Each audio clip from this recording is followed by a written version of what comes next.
and like I said, I totally agree with you, Chili, but I do know of people that have said things like that, especially that they think, all of those things are an advantage, or it shouldn't happen because it is too spoilery and everybody should be on the same level. I'm a big PTR person, but at the same time, I also don't know if that's because I started with World of Warcraft and that's just what I've always known.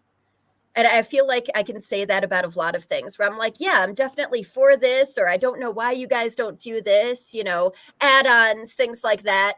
And I don't know if that's because that's what I started with. And so it's ingrained into the way I play. The answer is that Guild Wars is always the best game, and that's why none of us are playing at this moment. Oh, no. And that's always how I feel about Guild Wars. Like, everything I want my other games to be, I learned from Guild Wars. And I don't know why Guild Wars is not the first game I boot up when I have free time. Same. I don't know. Like, I haven't even finished, like, the new expansion is coming out, and I haven't finished the previous one. I've done the first. I bought Dragons, and I never even booted it up. I was like, I'm buying it because I want to support this.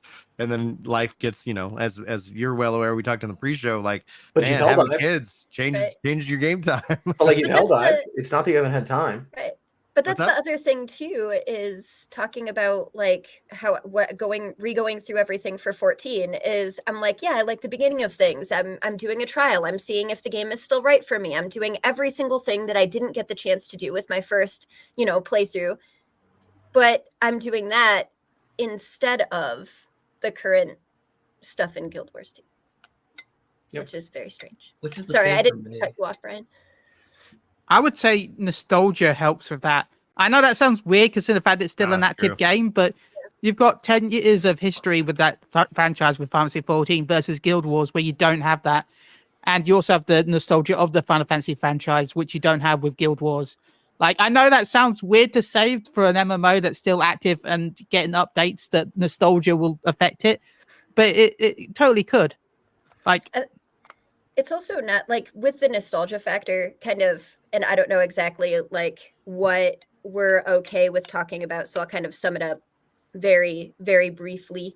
But when I was playing WoW in 14, I was in a really toxic relationship in which I wasn't allowed to do a lot of things. And so I've kind of started over with those MMOs, and it kind of feels like almost like a freedom thing now that I am able to do all of those other things.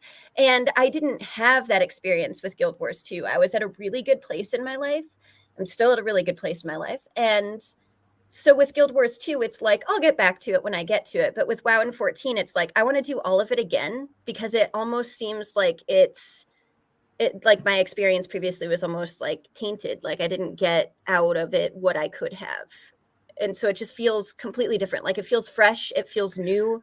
And that probably sounds weird, but it's true. Oh, I can relate to that. I find myself wanting to read the books for WoW because I've always been told, like, I've been told I don't like WoW lore. It's like, what? Like, I wasn't asked. I was just informed of my opinion. Yep. And like, I didn't play MMOs for lore. Like, I've played story-based games, but it hasn't been MMOs. And that comes from a time when my PC time was limited. And so progress was the be-all, end-all.